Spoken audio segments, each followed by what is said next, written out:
Welcome to Wednesday's Real Talk on Real Estate, and I want to share with you guys how to make $1 million in 3 years. Okay, now it's not hard. I know that for those of you guys that are watching this and you're sitting back and you're going, damn, I just need to make a living. I just need to learn how to pay my mortgage this month. And you're struggling through this, or if you're young and you're just starting your professional career and you're sitting back because your parents or your loved ones have told you that to become a millionaire is very difficult, you've been deceived. $1 million in this day and age isn't that much. And in 2000, when was it? It was 2001, we hit millionaire status. And I was in my, late 20s. And I want to explain to you guys how, okay? Because this is where it became visually transparent to me that I could hit millionaire status. And so I know that if it was visually transparent to me, it'll be visually transparent to you, because I knew that I would get there. I just didn't know how. I knew that I would find a vehicle. I just didn't know that at the time I was driving the right vehicle. And part of that was because I was in multi-level marketing for 5.5 years prior. I thought that was my vehicle. That landed up getting shut down by the FTC in '97. And then I struggled for a year trying to find something new. I landed up in construction. And when I started building houses in 1999, 3 years later, I hit millionaire status, and I had probably done it earlier, but I knew I had hit millionaire status because I had the tangible cash in the bank and taxes were paid. So what did that look like? And the same opportunity today is what we're implementing with students across the United States. And the ones that are gullible enough to execute strategically and exactly the way we're telling them to are successfully doing it. And so this year in 2023, we successfully brought to the table 6 brand new millionaires. I thought we were going to hit 11. So we failed at the 11. A lot of it had to do with financing and what was happening in 2023. But I'll tell you guys that as we move into 2024 and banking loosens up a little bit, now that we know what's on the forefront, I say hindsight's 2020. The high interest rates are now behind us. We know how to attack that now. In 2023, we were still fumbling through seeing what the feds were going to do.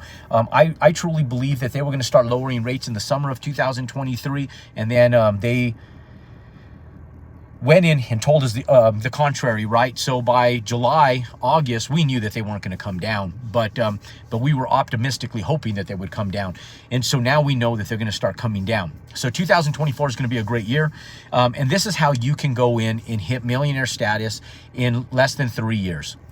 Now, anytime something's new, you have to have a default of execution time. It's just hands down needed, because there's a threshold that you have to educate yourself within, and that variable and that time is going to be different for everybody, depending on 1, what your risk tolerance is, 2, what your pre-existing knowledge base is in construction and in real estate, and 3, it's going to be based on your limiting beliefs. It's all mental. It's up here, okay? And so one of the things that people, I had a good friend of mine, his name is Wes Watson. Some of you guys might know him. I was on the phone with him the other day, and I was talking to him about being in prison. And one of the things that I talked to Wes about is I said, bro, when you came out of prison, your mindset, I was just curious about his mindset. And he goes, bro, I worked on myself in prison for so long that I had to create the man I wanted to be. The problem with most people is that first you got to create the Jerome that created the millions of dollars. So for a lot of you guys, you're sitting back going, I want to just create the millions of dollars. There had to be a person created that can execute to $1 million business plan first. And I was very disciplined. So those of you guys that are watching right now, really step 1 is to get your mental state right and get your execution consistent.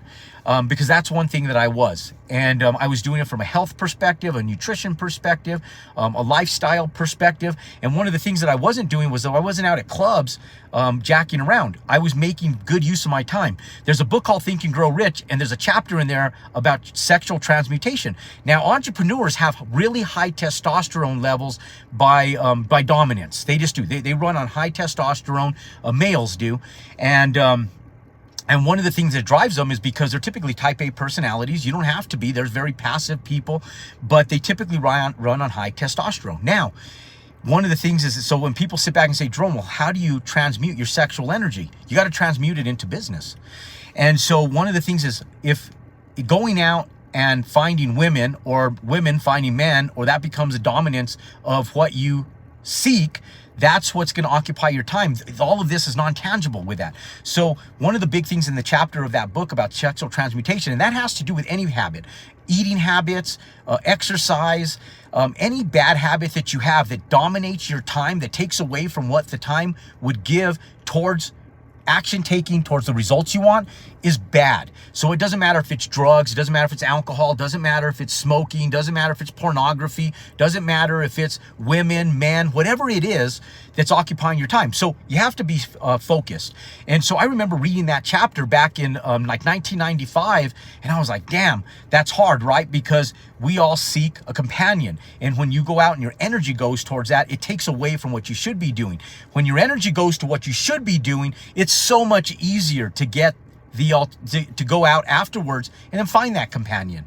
But you have to focus and transmute that energy. Now, watch this, guys. So that's just the mental state of it and how you go in. And like Wes said, he goes, bro, you got to create the man first, right? Like you got to create the man that created the multi-millions of dollars first. Then that person, then it's easy for them to go out and duplicate what you've done. But you got to help them create who the Jerome was back then.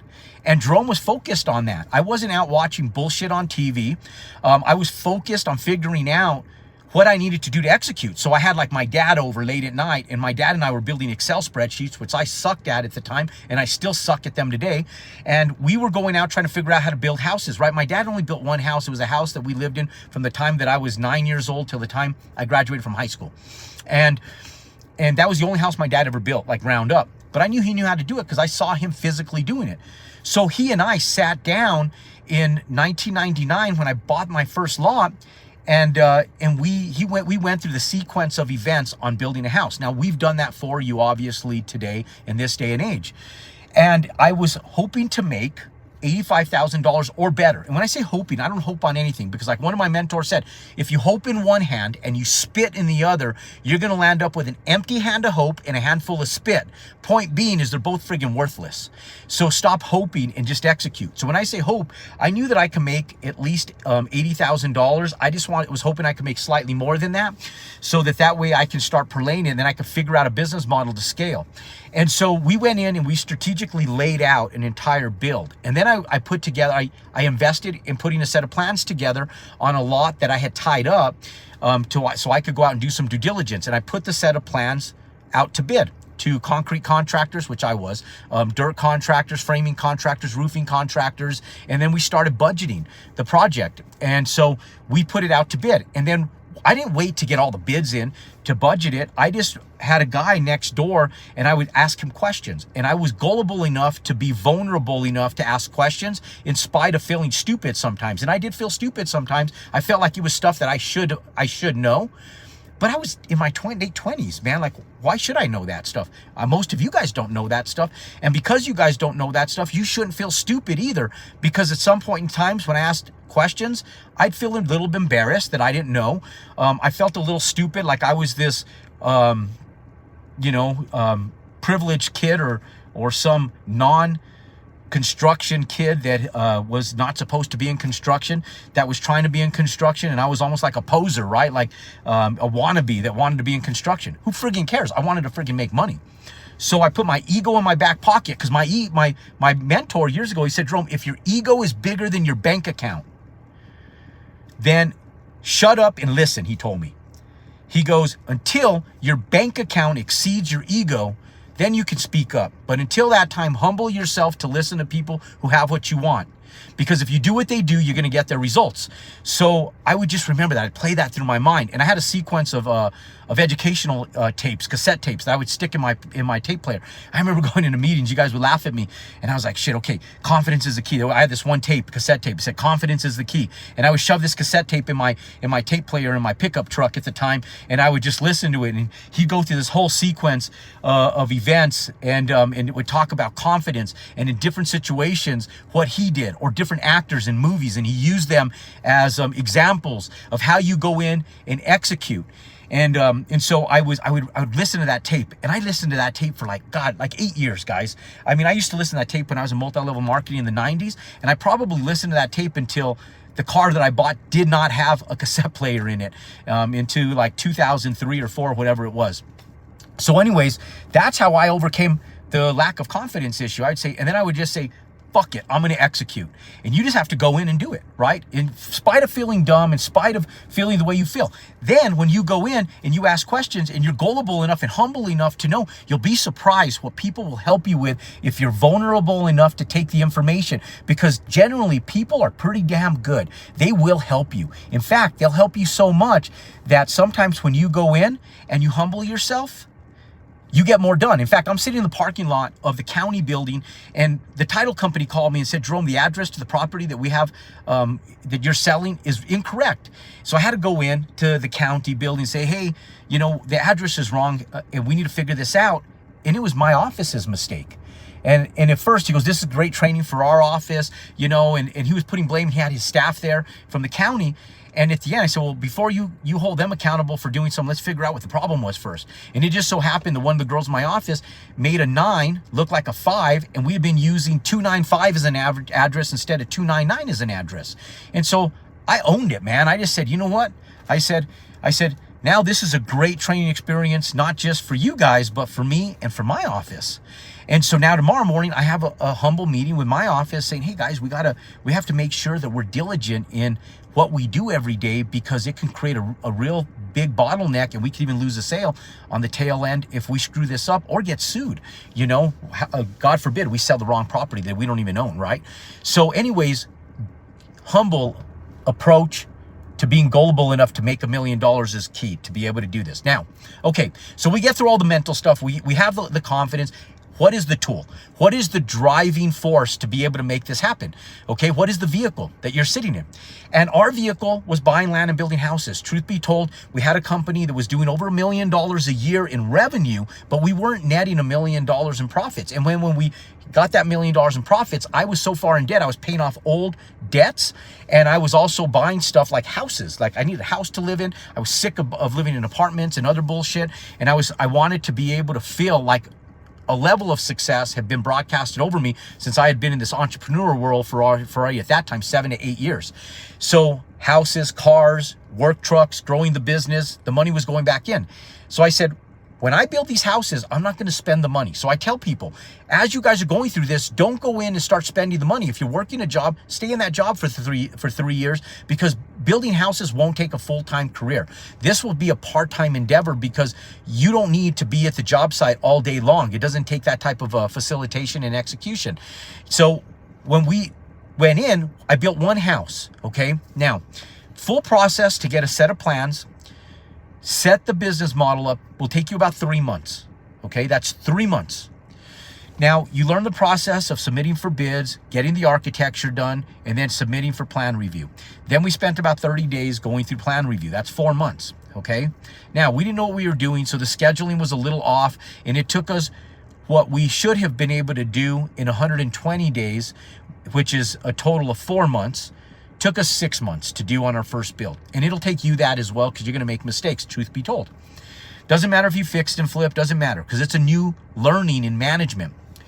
So now we're 10 months into this, right? It takes us 6 months to build, 3 months to be able to go get permits, to get permit ready, 1 month to get the permits. And for different municipalities, it's going to take a different amount of time. Now, the vast majority of the United States, this will be the case. Unless you're in really tough municipalities, like in California, there's some tough municipalities. Washington State has some tough municipalities. But in the vast majority of the United States, you can get permits in about 30 days for a single-family residential home. So now you're 10 months into this. You finish the house, you list the house. It takes you 60 days. The average time on the market right now is between 60 and 90 days. So let's say you're 13 months into this. Now, you don't wait till you sell the house to start executing on the next 2.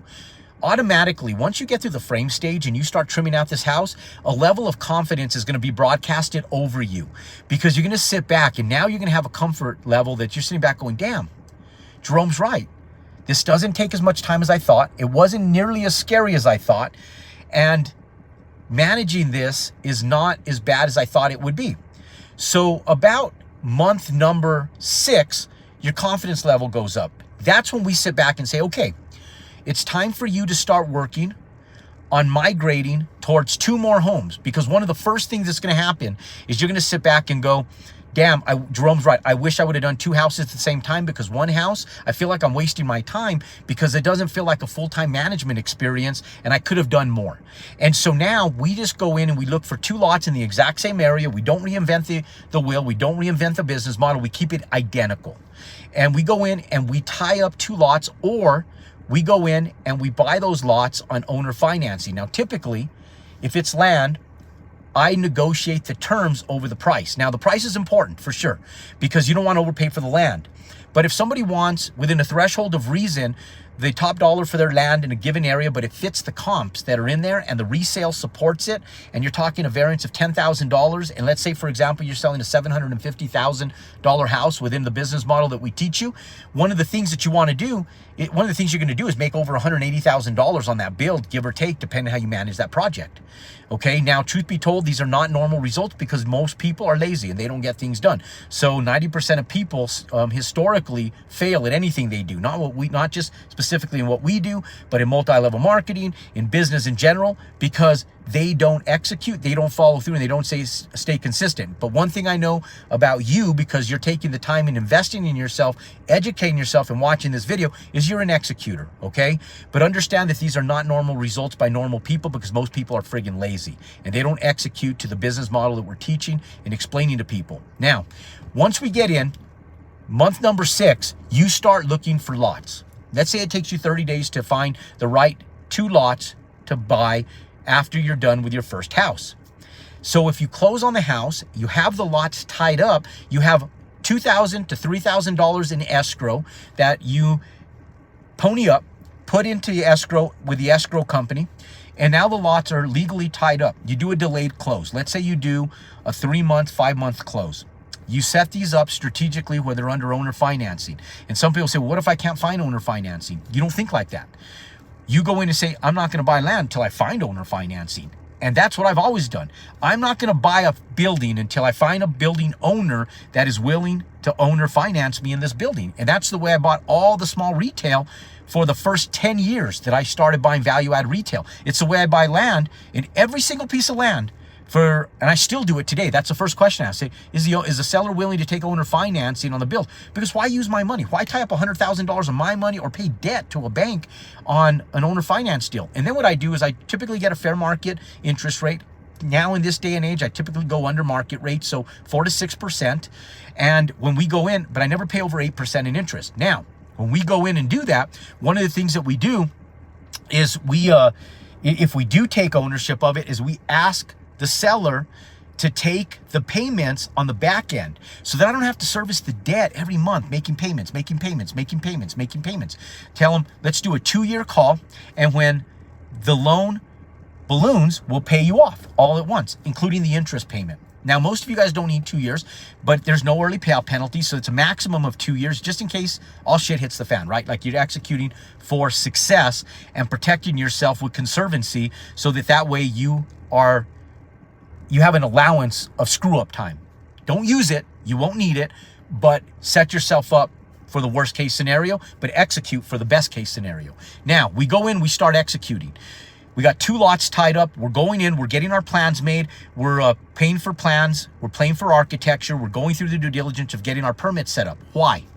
Because at the end of that build of year 1, we collect our money and our proceeds. We're going to go to the banker and say, hey, Mr. Banker, Mr. Banker, Mr. Banker, I know that I'm tied up on this loan right now, but when this sells, I have 2. And I'd like for you to underwrite them right now. I'm not asking for your approval today. I'm asking for your approval, preliminary approval, based on my ability to sell this home, cash out, and use the money as a down payment for the next 2. Okay? Now, in today's day and age, you'll typically make about $150,000 per build. So you sell that $150,000 profit. Okay? Now, the second that house sells, now you're in month 13. Okay, month 13.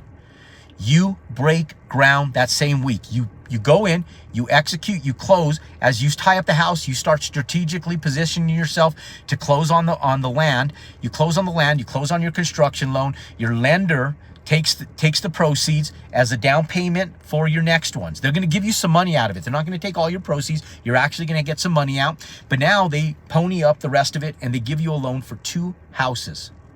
Now you go in, you had $150,000 net profit. That's your net. Okay, so now you're worth $150,000 month number 13. Okay, this is 3 years. 2 houses, you go and do the same thing, but now you're better at it. Now you don't need another 10 months to execute. You only need, now you're going in and you can do the exact same thing in 5 months. So now the next 2 houses, you can go in and manage the construction in 5 months. So now you're in month 18, right? Because you're in month 13 when you sell the house. That's full circle, month number 13. Then you go in month number 13, 14, 15, 16, 17, 18. Let's say that you made a mistake and there's some management stuff and everything doesn't flow right. Let's call it month 19. So now you're 1 year, 7 months into this, and now you just finished your 3rd home.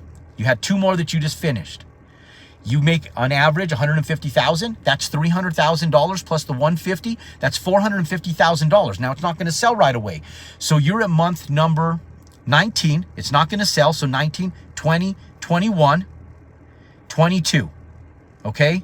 So month number 22. Now you have a net worth of $450,000. Do you spend it on dumb shit, or do you reinvest it? The answer is you reinvest it. What I would do is I'd reward myself and call this a reward. Watch, call me stupid. I was like, oh man, I'm gonna reward myself. After my first house, I was like, shit, I need a trailer so I can house all this stuff in, because it was taking my garage and I didn't have enough room in my office at the time. So I went and bought a $7,000 box trailer. And I put toilets in there, sinks in there, and I was storing stuff in there when I was building my houses. That was my reward. So instead of going out and spending it on dumb shit, I invested in my business. I went and bought a trailer that I could hitch to my truck, park at my yard, put a lock on it, and put toilets, sinks, electrical fixtures, and all my trim out stuff in there. I still own that trailer today, truth be told. I use that same trailer to haul. It was a nice trailer.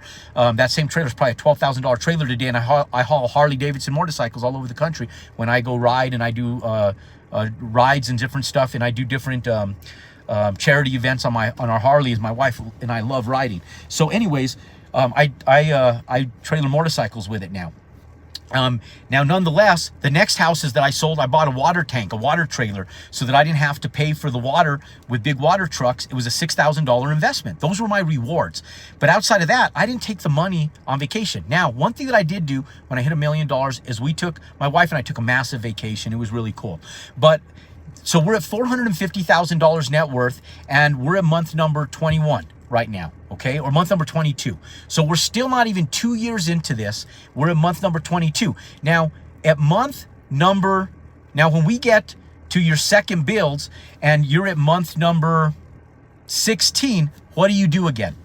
Month number 16, what you do again is what you landed up doing in month number 10 on the prior house. You go in now and you tie up 4 lots, okay? 4 lots. You're gonna tie up 4 lots now. Now, 4 lots, you can still do all of the construction management by yourself. Now, once you hit a millionaire status and you scale over 4 houses at one time, you need an assistant. And you might need a superintendent. I didn't need one, but you may need one. I don't know. I was real good at managing. I kept them all really close to each other. And so when I got to my 4th house, I hired another in-house administrative assistant to help me. Keep my warranties organized, help facilitate warranty, callback, so forth and so on. But now let's backtrack again before we get too far ahead of ourselves. Month number 16, you go out and you look for 4 lots, same area, same business plan. You don't change it. You don't change it. Because now you're starting to get to the finish point of these houses. You go to Mr. Banker, you say, hey, I found 4 more lots and I'm going to build 4 homes. You keep the floor plans relatively similar, make them change on the exterior elevation enough so everybody feels like they have this beautiful custom home that's different and no one has the exact same home. And now you continue selling these homes at $750,000. Average profit, about $150,000 for those that execute, right? Now, again, these aren't normal results, ladies and gentlemen. The reason I'm teaching this is because it's not normal results, because people don't know this stuff. Okay, so month number 16, you start executing plans, surveys, and everything you need to get to permits. So if it takes you 3 months, right, you're in month 22 when the houses sell, you collect that money. Month number 16, 17, 18, 19, you got your plans ready. Month number 20, you get your permits. You have a 2-month window. You're ready. You're cocked and ready to go to execute on month number 21. Once those houses sell, you collect your money. And in month number 22, you're turning dirt again on not one home, not 2 homes, 4 homes, all at one time. Okay? Now, you have $450,000 of net worth in the bank. The bank's going to collateralize part of that as a down payment on the houses so that you can scale from 2 to 4. You're going to go reward yourself with something small, maybe a little bobcat or a tractor. I don't know, whatever it is. Maybe you don't even want to get into that. You don't need to. Now, we went into this for the big game, so I was investing in little bits of equipment as we were doing this. But maybe you just collateralize all of it. It's still your money. You're going to get it back out, but you're collateralizing it to go in and execute 4 homes. Okay? Now, you go in, you have 4 homes. Same thing, you manage those 4 homes, and let's say it takes you 6 months. Month number 22, 23, 24, 25, 26, 27, 28. There's 36 months in a year. I mean, there's 36 months in 3 years. Okay? So now you're at 6 months, all 4 homes are finished. You're going to realize that doing 4 homes is just as hard as doing 2 homes. $150,000 profit per home, $600,000 plus the $450 is $1,050,000 net profit. You're at $1 million. Month number, so then you have 3 months to execute, right? So month 30, 31. So now you're at month 28. By the time you sell your house, you're at month number 30, 31, 32. So we had month number 22, 23, 24, 25, 26, 27, 28, 29. Month number 29, you put it for sale, sits on the market, sells. So month number 30. You're not even 3 years into this, ladies and gentlemen, and you have over $1 million. Now, you have 6 months of room to screw shit up, make mistakes, and mismanage this thing and still hit your $1 million net profit goal in 3 years, even if you screw shit up. Okay? Now, I just laid that out for you guys. You have a game plan, and you have the months and what month you should be where on every single build.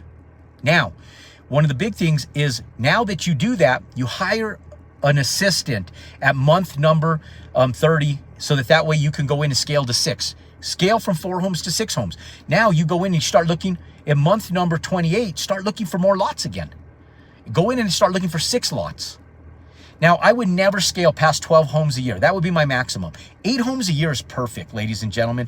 You get to like 8 homes a year, you're at a really good place. Because if you make if you land up making about $150,000 per home, after, let's say you call it $140,000. Here's what's going to happen: is your cost is going to go up because you have a superintendent, and your cost is going to go up because you have an administrative assistant that's helping you. So you have, let's say, $150,000 worth of payroll. You have to build 1 house just to pay your payroll.